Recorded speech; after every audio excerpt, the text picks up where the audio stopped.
Hi viewers, welcome to our channel. ప్రస్తుతం మనతో పాటు ప్రముఖ political analyst and social analyst Krishnakumari గారు ఉన్నారు. వారితో ఒకసారి మాట్లాడాం. మేడం నమస్కారం. మేడం నమస్తే మేడం, ఈ మధ్య కాలంలో పొలిటికల్ లీడర్స్ పైన వాళ్ళ బయోపిక్లు మూవీగా రావడం చూస్తున్నాం. ఎందరో మంది పొలిటికల్ లీడర్స్ పైన వచ్చింది. ఇక్కడ వైఎస్ జగన్మోహన్ రెడ్డి గారి పైన యాత్ర 2 రాబోతుంది. అలాగే అంతకుముందు జయలలిత గారి మీద కూడా వచ్చింది. ఇప్పుడు ప్రధాని నరేంద్ర మోడీ గారి పైన ఒక బయోపిక్ రాబోతుంది. ఇందులో కొంత మంచి మంచి యాక్టర్స్ అయితే నటించడం చూస్తున్నాం, అనుపమ్ ఖేర్ లాంటి వాళ్ళు. మరి ఏ విధంగా ఉండబోతుంది ఈ మూవీ? అసలు ప్రధాని గారి పైన మూవీ రావడం పైన, ఆయన బయోపిక్ పైన మీ ఒపీనియన్ ఏంటి? అసలు హీరో ఎవరంట? హీరో ఇంకా అనౌన్స్ చేయలేదు. ఆయనే చేస్తాడు ఏంటి కొంప తీసి? ఆయనే యాక్ట్ చేస్తే పోద్దిగా, ఇంకొంచెం సరదా తీర్చుకోవచ్చు. రకరకాల డ్రెస్సులు, మేకప్ మ్యాన్లు, ఆయన పర్సనల్ మేకప్ మ్యాన్లు, ఆయన డ్రెస్ డిజైనర్సు, ఆయన హెయిర్ స్టైలర్సు, చాలామంది ఉన్నారు. చాలా ఖర్చు అవుతుందని చెప్పి తెలుస్తుంది వార్తలను బట్టి. పైగా ఆయన ఒక్కొక్క సూటు 15 లక్షలు ఖర్చు అవుతుంది. మరి అదే సినిమాలో కూడా చేశారనుకోండి, ఇంకొన్ని రకరకాల సూట్లు వేసుకోవచ్చు. మన దేశం మొత్తం మీద ఎన్ని రాష్ట్రాలు అయితే ఉన్నాయో ఆ రాష్ట్రాలకు సంబంధించిన డ్రెస్సులన్నీ వేసుకోవచ్చు. ఇది కూడా బాగుంటుంది. మరి ఎవరన్నా సలహా ఇస్తారేమో, ఆయనకి చూడాలి. ఇప్పుడు ఆయన బయోపిక్లో ఏం తీస్తారండి? ఆయనకి గుజరాత్ సందర్భంగా ఉన్న నేర చరిత్రను కూడా చూపిస్తారా? అలాగే గుజరాత్ ముఖ్యమంత్రిని అని గుజరాత్ మోడల్ అని, గుజరాత్ మోడల్లో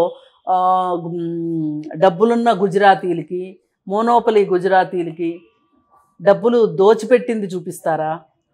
మరి ఆయన హయాంలో ఆర్థిక నేరస్తులు దేశం దాటిపోయారు.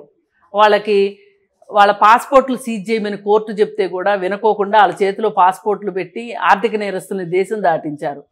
ఆ చరిత్ర చెప్తారా? మరి పెళ్లి చేసుకుని భార్యని ఆమె మానాన్ని ఆవిడ్ని గాలికి వదిలేసిన మోడీ గురించి చెప్తారా? ఏం చెప్తారు? చెప్తే ఇవన్నీ కూడా చెప్పాలి కదా. ఇంకా చాలా ఉన్నాయి చిట్టా చెప్పాలి అంటే. అలాగే రకరకాల వేషధారణలతోటి ఇష్టమైనప్పుడే మాట్లాడడం, ఇష్టం లేనప్పుడు వ్యూహాత్మక మౌనాన్ని ప్రదర్శించడం చూపిస్తారా? ఇప్పుడు అలాగే మాట తప్పిన మోడీని కూడా చూపిస్తారా? మన పెద్ద నోట్లు రద్దప్పుడు, డిమానిటైజేషన్ టైం అప్పుడు నేను ఒక పెద్ద లక్ష్యంతో చేస్తున్నాను, నా లక్ష్యానికి మీరు అందరూ సహకరించండి. మీకు వ్యక్తిగతంగా ఎంతో కొంత ఇబ్బందులు కలగొచ్చు, కానీ నేను ఒక సదుద్దేశంతో చేస్తున్నాను. ఈ నిర్ణయానికి నేను మాత్రమే బాధ్యుణ్ణి. ఇది నేను అనుకున్న లక్ష్యం గనక చేరకపోతే గనక నన్ను ఉరివేయండి అని చెప్పి ఆయనే స్టేట్మెంట్ ఇచ్చాడు. అది కూడా పెడతారా సినిమాలో? అలాగే డబ్బుల కోసం బ్యాంకుల ముందు బికారులుగా నిలబడిన మధ్యతరగతి వాళ్ళు కావచ్చు, దిగువ మధ్యతరగతి వాళ్ళు కావచ్చు, వాళ్ళు లైన్లలో నుంచుని గుండెపోటుకు గురై చచ్చిపోయిన వాళ్ళ గురించి చెప్తారా? అలాగే ఇంకా కొంతమంది నోట్ల రద్దు అయింది అని తెలియక వాళ్ళ దగ్గర ఉన్న నోట్లు మార్చుకుందామని బ్యాంకుకి వస్తే బ్యాంక్ తీసుకోకపోతే ఆత్మహత్య చేసుకున్న కుటుంబం గురించి చెప్తారా? అది నోట్ల రద్దు. జన్ధన్ ఖాతాలు ఓపెన్ చేసుకోండి, మీకు విదేశాల నుంచి నల్లధనం తీసుకొచ్చి వేస్తాము, ఒక్కొక్క అకౌంట్లో 15 లక్షలు వేస్తామని చెప్పి నల్లధనం తీసుకురాకపోగా భారతదేశంలో ఉన్న నల్లధనాన్ని కూడా పట్టుకోలేని చేతగానితనం గురించి కూడా చూపిస్తారా సినిమాలో? జిఎస్టీ పెట్టి మనకున్న ఫెడరల్ స్ఫూర్తికి గంగానదిలో తర్పణాలు వదిలిందాన్ని చూపిస్తారా? చాలా ఉన్నాయి చూపించాలంటే. ఇవన్నీ చూపిస్తే మాకేం అభ్యంతరం లేదు. ఆయన నటించకపోయినా ఓకే, ఆయన నటించినా ఓకే, కానీ వీటన్నిటికీ సమాధానం చెప్పాలి. వీటన్నిటినీ కూడా సినిమాలో పెట్టాలి. సినిమాలో పెట్టకుండా కుదరదు. అలాగే ఇంకా కొసమెరుపుగా అంతకుముందు ప్రైవేటైజేషన్ గురించి మాట్లాడారు వీళ్ళు. మాట్లాడిన వాళ్ళు ప్రైవేటైజేషన్ చేసేశారు. మొత్తం విదేశీ ప్రత్యక్ష పెట్టుబడులు కి ఆహ్వానం పలికింది కాంగ్రెస్ పార్టీ అని చెప్పి కాంగ్రెస్ పార్టీని నిందించిన మీరే అప్పుడున్న పర్సెంటేజ్ కంటే కూడా పెంచారు మీరు. వాళ్ళు అప్పుడు కొన్నిటికి విదేశీ ప్రత్యక్ష పెట్టుబడుల్ని వాళ్ళు ఒప్పుకోలే కాంగ్రెస్ వాళ్ళు. అవును. ఆ ఒప్పుకొని ఏంటంటే రక్షణ రంగము అట్లాంటి సైన్యము రక్షణ రంగం ఉంటాయి కదా, అట్లాంటి వాటిలో వాళ్ళు ఒప్పుకోలే. ఓకే. పైగా ఎల్ఐసి ఇట్లాంటి వాటిలో ఒప్పుకోలే. మనం బలంగా ఉన్న వాటిలో ఒప్పుకోలే, మనం బలహీనంగా ఉన్న వాటిల్లో ఒప్పుకున్నారు.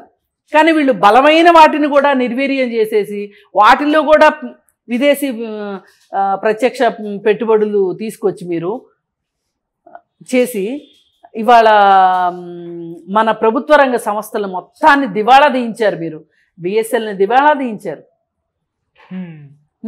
ఎల్ఐసిలో వాటాలు తగ్గిపోయినాయి, ప్రైవేటైజ్ చేసేసారు. ఇంక చెప్పుకుంటా పోతే చాలా. ఇప్పటికిప్పుడు వైజాగ్ స్టీల్ ప్లాంట్ని ప్రైవేటైజ్ చేయడానికి ప్రయత్నం చేస్తున్నారు. అక్కడ పోరాటం జరుగుతూ ఉంది. ఇవన్నీ సరిపోనట్లు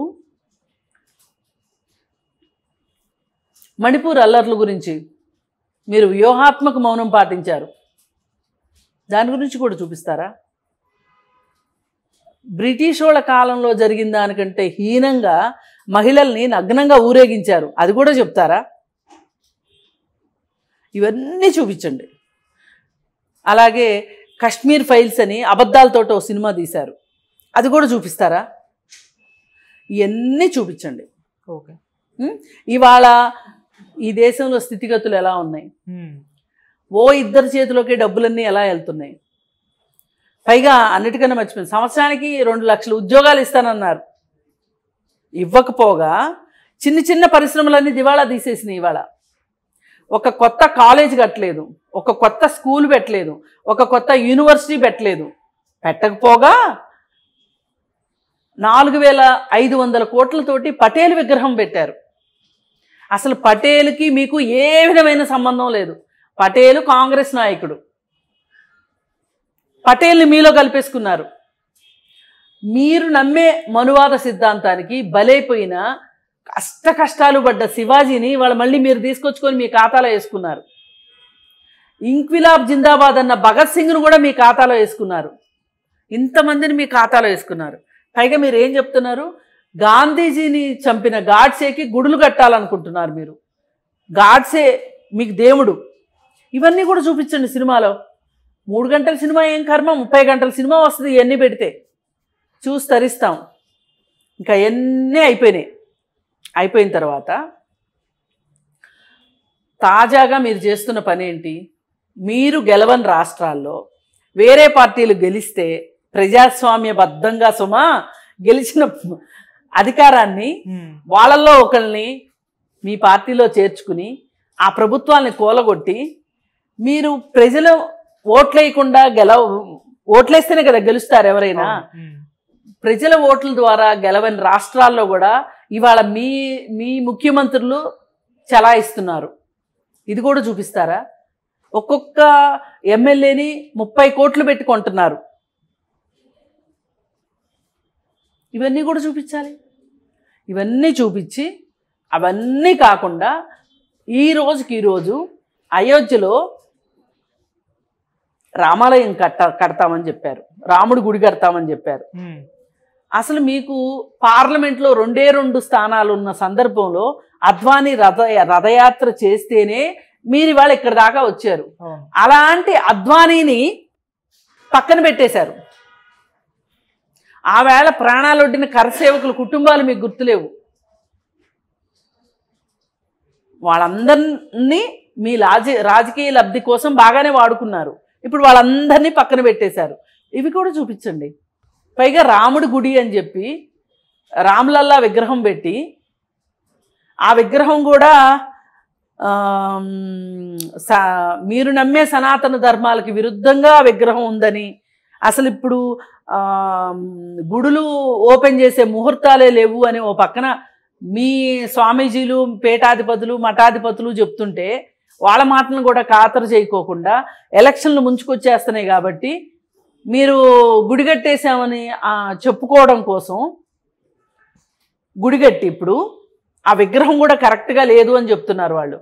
స్థల పురాణాలకి మూల పురాణాలకి కూడా తిలోదకాలు ఇచ్చేసిన మీరు ఈవేళ మీ ఆధిక్యతను చాటుకుంటానికి రాజకీయంగా లబ్ధి పొందడం కోసమే ఇప్పుడు ఈ గుడిని మొదలెట్టారు. గుడి పూర్తిగా కట్టడం కూడా అవ్వకముందే ఓపెనింగ్ చేసి మీ ఘనతని చాటుకోవాలనుకున్నారు. అది కూడా చూపించండి. ఇంకా ఫైనల్ టచ్ ఏంటంటే నిన్న గుడి ఓపెనింగ్ అయింది, 12:30కి అట్లా అయిపోయింది. మధ్యాహ్నం నుంచి రాజకీయ సమావేశాలు మొదలెట్టేశారు. అది కూడా చూపెట్టండి. అసలు అవసరమా? అక్కడ రాజకీయ అంత ఆత్రం ఆగట్లేదా మీకు? అక్కడే చంద్రబాబు నాయుడుతో మీటింగు, అక్కడే పవన్ కళ్యాణ్తో భేటీ. అలాగే ఈ పిలిచిన వాళ్ళందరూ ఎవరెవరు? చిరంజీవి భార్య, చిరంజీవి కొడుకు, అలాగే బాలీవుడ్ తారామణులు, వారి భర్తలు అంతా పూర్తి గ్లామరైజ్ చేసేశారు. నిజానికి అక్కడ ఉండవలసింది ఎవరంటే, ఆ రోజు అయోధ్య కోసం బాబ్రీ మసీదు కూల్చివేతలో పాల్గొన్న కరసేవకులు మాత్రమే అక్కడ ఉండాలి. పైగా మీరు నమ్మే పీఠాధిపతులు మఠాధిపతులు ఉండాలి. వాళ్ళందరినీ వదిలేసి వీళ్ళందరినీ చేర్చి, ఎందుకంటే వీళ్ళు ప్రజలలో పలుకుబడి ఉన్నవాళ్ళు, గ్లామర్ ఉన్నవాళ్ళు. వీళ్ళ గ్లామరు కొంచెం ఓట్లు వేయించుకుంటానికి ఉపయోగపడుతుందేమోనని చెప్పి ఇట్లా అన్ని గ్లామర్ ద్వారానే ప్రచార పటోటోపం తప్పితే ఏమీ లేదు ఇక్కడ. ఇవన్నీ కూడా ఆయన సినిమాలో పెడితే చూసి తరిస్తాం.